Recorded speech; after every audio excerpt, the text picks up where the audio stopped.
A todos nos gusta la sensación de libertad que nos da navegar, la libertad de poder vivir experiencias que en tierra ni nos podríamos imaginar sentir. Pero para poder parar y disfrutar, por ejemplo, de una preciosa puesta de sol en una cala de Ibiza, vamos a estudiar todos los elementos de amarre y fondeo que nos permitirán disfrutar esta de forma plácida y segura. Comencemos. Comenzaremos este tema dedicado a los elementos de amarre y fondeo describiendo aquellos que nos ayudarán a amarrar y fondear de forma sencilla. Antes de tirar el ancla para fondear, tenemos otros elementos que nos permiten amarrar nuestras embarcaciones de forma segura. Tanto dentro de puerto, así como en algunas zonas de abrigo en la costa, encontraremos distintos elementos artificiales donde podemos quedar amarrados con seguridad. Estos son los noray o los muertos. Como decíamos hace un momento, podemos fondear aprovechando elementos ya preinstalados en zonas de abrigo. Esto se realiza gracias a los muertos. Estas son piezas sólidas y muy pesadas que descansan sobre el fondo y a los que se sujetan las boyas o balizas que nos permiten amarrarnos a ellas. Por otro lado, tendríamos los noray, que son elementos generalmente de hierro forjado que situados fijos en el muelle nos permiten sujetar amarras o encapillarlas. Por otro lado, tenemos el orinque, que propiamente dicho es un cabo, cadena o cable que está arraigado a la cruz del ancla y llega a la superficie finalizando en un boyarín que señaliza dónde se encuentra el ancla. Orincar un ancla tiene especial importancia cuando fondeamos en tenederos rocosos. En este tipo de fondos podemos tener problemas al existir la posibilidad de que el ancla se enroque, con lo que el orinque nos ayudará, tirando de este, a desenrocar el ancla. Otros de los elementos vitales para amarrar serían las defensas y el bichero. Las defensas son esos artefactos, generalmente inflables, que al atracar protegen a nuestra embarcación de roces o golpes con otros barcos o con el mismo muelle. Por otro lado, tendríamos el bichero. ¿De qué nos puede servir este garfio con un palo? Pues básicamente nos servirá para algo tan importante como alcanzar todo aquello que quede fuera de nuestro alcance. Sobre todo, lo necesitaremos en las maniobras de atraque y desatraque, para recoger las guías del barco o pasárselas al marinero a la hora de atracar. Si hemos visto los elementos donde vamos a amarrar, ahora toca ver con qué lo vamos a hacer. Y como de momento no vamos a llevar a grandes barcos mercantes, utilizaremos cabos sencillos pero de gran resistencia. Distinguiremos diferentes partes en un cabo, en función de su posición. La parte final de un cabo es el chicote. Se distingue no solo porque es la parte final, ya que obviamente tiene dos finales. Su característica principal es que es el extremo que queda libre para poder manipular. Y como se puede manipular, podemos generar curvas en este, a las que llamaremos seno, que nos permitirán rodear elementos fijos muy útiles para amarrar. Por último, encontramos el firme, que sería la parte más larga del cabo y que se encuentra arraigada a un elemento fijo. Si damos un paso más, encontraremos dos usos muy básicos de un cabo. El primero sería realizar una gaza, que es la formación de un anillo en el cabo uniendo el chicote al seno. Esto lo realizaremos a través de una ligada o una costura. Tiene la función de encapillar este cabo a un elemento fijo o colgar algo mediante este anillo. Por otro lado, tendríamos la boza. Es un cabo corto, como vemos en la imagen, que queda sujeto por un extremo a un elemento fijo de la embarcación y en el otro se anuda a un cabo o cadena a la hora de mantener la tensión de esta con el afán de dar seguridad de que no se perderá esta tensión por un imprevisto. Pero, ¿qué vamos a utilizar para asegurar el cabo de fondeo a nuestra embarcación? Pues lo haremos con una serie de herrajes que nos ayudarán a asegurar esta maniobra. Por un lado, tendríamos la cornamusa. Es esa clásica pieza en forma de T que nos dicen los libros. Aunque, ojo, no habrá que confundirla con una vita con travesaño. Son piezas que por su menor tamaño y menor fijación, las cornamusas aguantan menos tensión. Con ellas habrá que tener en consecuencia especial cuidado a la relación que existe entre el tamaño de la propia cornamusa y el diámetro de la amarra. Otro de los elementos que nos ayudan en las maniobras de fondeo son las vitas, que son dos columnas metálicas soldadas a una base de hierro afirmada a la cubierta y a los baos a través de unos pernos. Su función es amarrar el cabo del ancla. Encontramos, como decíamos anteriormente, vitas con travesaño y sin travesaño. El cuarto elemento de esta lista serían las guías. ¿Qué son? Pues son lo que todos nos estamos imaginando. Son unos herrajes metálicos que conducen el cabo por el sitio adecuado de cubierta, para que así ésta no se deteriore. Además, conseguiremos que el cabo ejerza menos fricción y trabaje mucho mejor.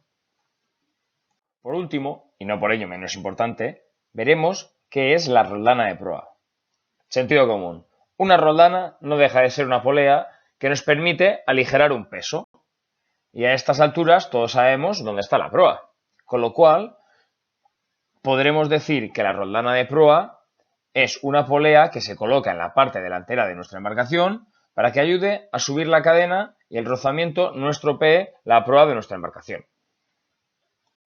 Ya hemos visto qué elementos nos facilitarán la maniobra de amarre y fondeo. Ahora veremos cómo trabajar con los cabos para que estos queden bien afirmados y estemos seguros en nuestro fondeadero. El primer nudo que vamos a ver es la vuelta de rezón, que es un nudo específico para la unión de un cabo con una argolla o con una verga. Presenta la estimable característica de que es muy fácil de deshacer, incluso cuando el cabo está mojado y ha sufrido tanta tensión que ha quedado azocado, que suele ser el caso de los cabos que han servido para amarrar un rezón, de ahí el porqué de su nombre. El segundo nudo que veremos es el nudo llano, que es un nudo simple que se utiliza para unir dos cabos del mismo grosor. Dicho más técnicamente, sería unir dos cabos de la misma mena, que vayan a trabajar en tensión. El ballestrinque se utiliza para firmar el chicote de un cabo en lugares como defensas o estivar cabos a pasamanos. Este solo debería utilizarse de forma temporal y será reemplazado cuando se pueda por un nudo más estable. Quizás el nudo marinero más famoso sea el as de guía. No entraremos en este curso en cómo se hace, pero sí que hay que saber que su objetivo es formar una gaza sin hacer costuras y así encapillar un cabo. Conociendo ya los elementos básicos que nos permiten amarrar o fondear, a continuación nos detendremos en estos dos últimos términos para conocer realmente en qué consiste cada uno de ellos. Llamaremos fondeadero al lugar concreto en que por la calidad, naturaleza, profundidad del fondo, así como por estar resguardados de ciertos vientos, encontraremos una buena sujeción para el ancla de nuestra embarcación. Por lo tanto, fondear será la maniobra por la que dejaremos caer el ancla y quedaremos sujetos al fondo. Las condiciones que, a ser posible, debería reunir un buen fondeadero serían las siguientes: que en su fondo agarren bien las anclas, con lo cual evitaremos en la medida de lo posible fondos rocosos. Buscaremos además que estas zonas estén resguardadas de vientos fuertes y grandes olas, y por último, que sean fáciles de acceder. Por otro lado, un concepto que debemos dominar a la hora de fondear es el de tenedero. Llamaremos tenedero al lugar donde hay un fondo adecuado para fondear y asegurar nuestra embarcación. De aquí viene el llamar a veces al tenedero fondeadero, o hacer la equivalencia entre ambas voces. Pero sobre todo haremos referencia al término fondeadero cuando vayamos a hablar del tipo de fondo que nos vamos a encontrar. Podemos encontrar diferentes tipos de tenederos donde vayamos a fondear, tales como arena, barro, grava, roca o incluso algas. ¿Pero cuáles serían los mejores para fondear? Bien, los mejores fondos serían los de arena y barro. Tras estos, podríamos situar en orden descendente los de grava y arcilla, siendo por último los rocosos los peores. ¿Por qué por último los rocosos serían los peores? Porque estos tienen la peculiaridad de que, aunque agarran muy fuerte, son difíciles a la hora de liberar el ancla. Para terminar, debemos evitar siempre los fondos de algas. ¿Por qué? Como siempre, sentido común.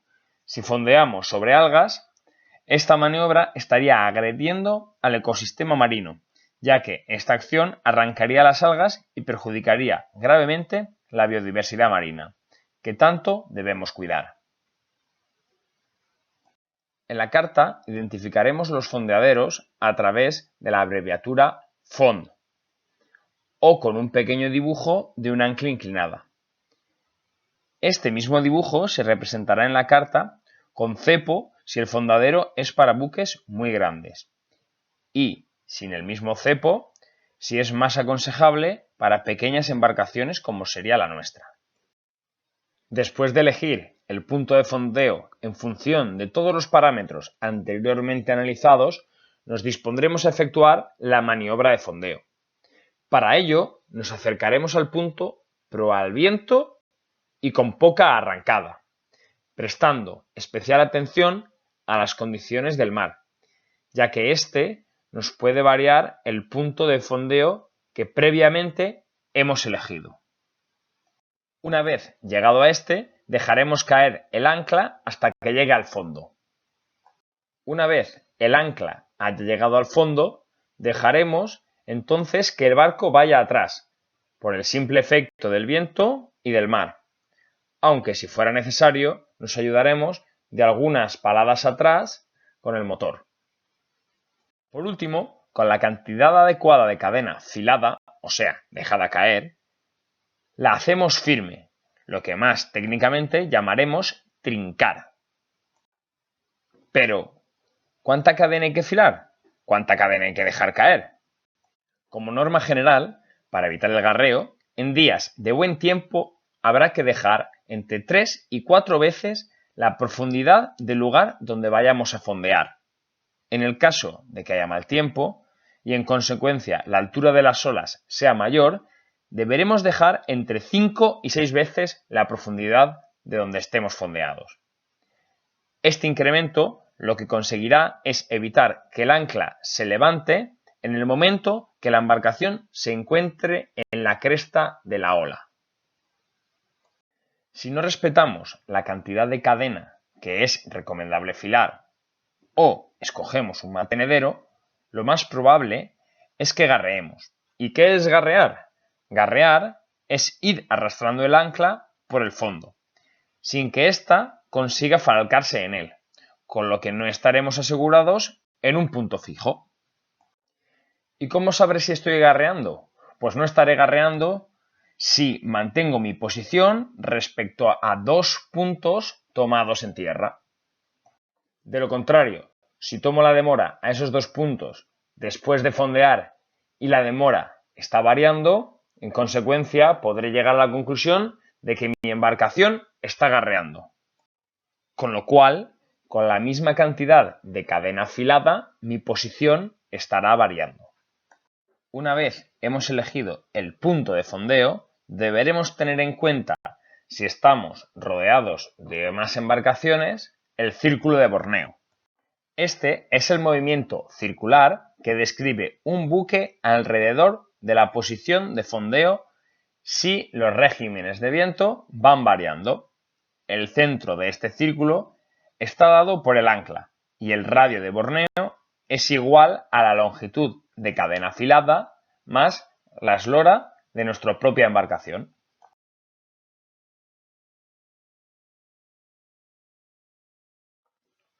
Como hemos visto en la animación, si no tenemos en cuenta el círculo de Borneo, no solo podríamos chocar con una embarcación, sino que por la acción del rolar del viento podríamos impactar contra algún punto en la costa. A modo de resumen, una vez fondeados, deberemos tomar una serie de medidas básicas para seguir fondeados en la posición que hemos decidido y de esta forma no tener ningún susto. La primera sería tomar varias marcaciones o enfilaciones cada cierto tiempo, para así comprobar que estamos en el punto concreto respecto a la costa y que no nos hemos estado desplazando. Con el mismo objetivo de asegurar el estar en la situación fijada, vigilaremos periódicamente la sonda, que es la profundidad que hay donde nos encontramos. Un buen consejo es conectar la alarma de la sonda. De esta manera, recibiremos un aviso acústico inmediatamente que la sonda varíe sustancialmente. Nosotros podemos tener la certeza absoluta de nuestro buen fondeo a través de revisiones periódicas. Pero ojo, vigila otros barcos, ya que no puedes controlar si ellos están vigilantes o no. Ahora pensemos qué debemos hacer si queremos abandonar el fondeadero. Levar el ancla es la acción que acometeremos cuando querramos reiniciar la marcha. Esta acción consiste en desprender el ancla del fondo, subirla a superficie y luego estivarla en la propia embarcación para que no suponga ningún inconveniente a la hora de navegar. Comenzaremos a recoger cadena a mano o con el molinete de anclas. Si fuera necesario, nos podríamos ayudar con algo de motor marcha avante. Una vez tengamos el ancla a pique, ya será obligatorio tener el motor en marcha. De esta forma, cuando ya elevemos el ancla, no quedaremos a son de mar. Pero ojo, hasta que el ancla no esté completamente estivada en nuestra embarcación, no deberemos dar nunca marcha avante, ya que, de lo contrario, el ancla podría chocar con nuestra propia embarcación. Y para finalizar, una vez perfectamente estivada el ancla, ya podríamos reanudar la marcha. Pues hasta aquí el tema 3. Ya sabéis, si tenéis alguna duda, no perdéis ni un segundo en hacérmela saber y en cuanto antes la tendréis solucionada. Un saludo.